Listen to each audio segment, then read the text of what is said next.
Graph linear inequalities in two variables, part 2. Essential question number 2. How do you graph a linear inequality in two variables? Graph of an inequality in two variables. This is a set of points that represent all solutions of the inequality. A boundary line. This divides the coordinate plane into two half-planes. Only one half-plane contains the points that represent the solutions of the inequality. A dashed line is for those inequality graphs that are either less than or greater than. A solid line is for those inequalities, the graphs of inequalities that has less than or equal to or greater than or equal to. Subtitle, or the next subtitle, graph a linear inequality in two variables. Example 2, graph the inequality y is greater than 4x minus 3. Step 1. Graph the equation y equals 4x minus 3. Note that this equation is in slope-intercept form. Since it is in slope-intercept form, you can graph it without having to rewrite the equation. And once you graph it, well, let me back up. To graph it, you first have to identify what your y-intercept is. And in this case, our y-intercept is negative 3. And here's that first point. Once you have your negative 3 graph, you then look at your slope, which is 4. And in terms of a fraction, that will be 4 over 1. So you would use the rise over run method to get to your next point. So you'll go up 4, 1, 2, 3, 4, and then over to the right once. You have your 2 points, and now you can graph, and in this case we're using a dashed line because our original inequality uses the greater than symbol. And that dashed line tells us that the solution does not fall on that line. Again, the dashed line indicates that the solution or solutions for this inequality does not fall on the dashed line. Step 2, now you're going to choose a test point. In most cases, that test point that you can choose is point 0, 0.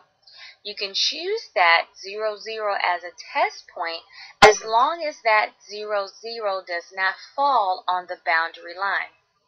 So we'll test 0, 0 and the original inequality. Y is greater than 4x minus 3. So now we'll substitute the x value, which is 0, the y value, which is 0, and then simplify the inequality. And then as you can see, 0 is greater than negative 3. This is a true statement.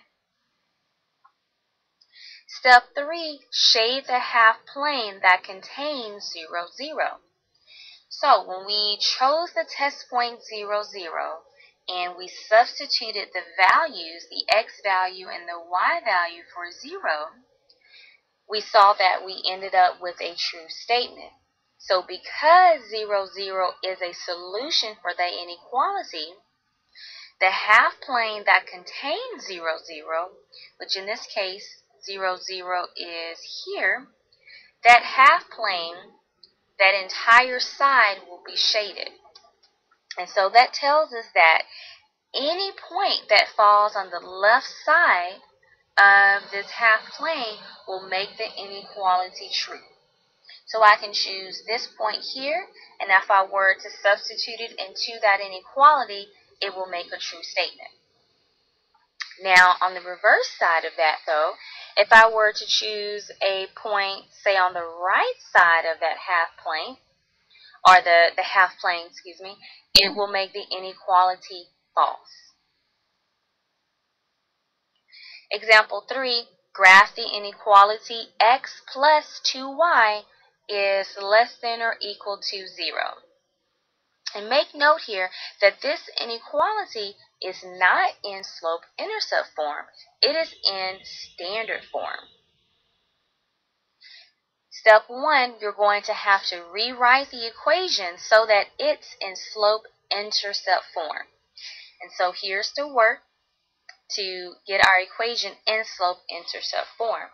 And if you recall, think back to direct variation.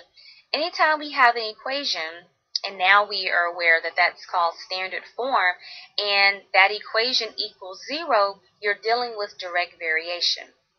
And once we actually go through the process so that y is isolated, go through the process of rewriting the equation so that it's in slope-intercept form, we can see that we're actually dealing with direct variation.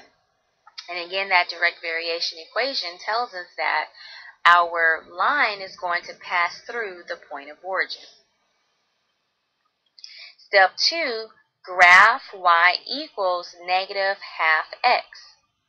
So again, we need to first determine what the y-intercept is. We don't have a y-intercept, so that means the value of our y-intercept is going to be 0. Then we're going to use negative 1/2, which is our slope. From our point 0, 0, we're going to go down 1 and then over to the right 2 times. We have our 2 points, and now we can connect our points. Our line in this case is going to be a solid line because our original inequality is less than or equal to. And this solid line indicates that any point on the solid line will also make the inequality true. Step 3. Now we're going to test 1, 0. In our previous example, we said that typically you can choose 0.00. However, in this case, 1 or 0, 0 cannot be used to test the inequality because it falls on the boundary line. You want to choose a point that does not fall on that boundary line. So we're going to test 1, 0. And the original inequality, not the inequality that we rewrote in slope-intercept form. You want to test that point in the original inequality, regardless if it's in slope-intercept form or standard form, regardless of the form, you want to test the point in its original inequality. So we're going to test it in x plus 2y is less than or equal to 0. We substitute our x for 1, substitute our y for 0, and once we simplify, we have 1 is less than or equal to 0. Well, as you can see, this is a false statement. Now, step 4, you're going to shade the half plane that does not contain 1, 0. Why are we shading the side that does not contain 1, 0? Well, when we tested that point, we saw that that point caused our inequality to actually have or to be a false statement. So that means anything on that right side, if we chose any other point on this right side, it would make the inequality false. So that means you would shade the opposite of that, which is on the left side of that boundary line. Any line or any point that's on this left side will make the inequality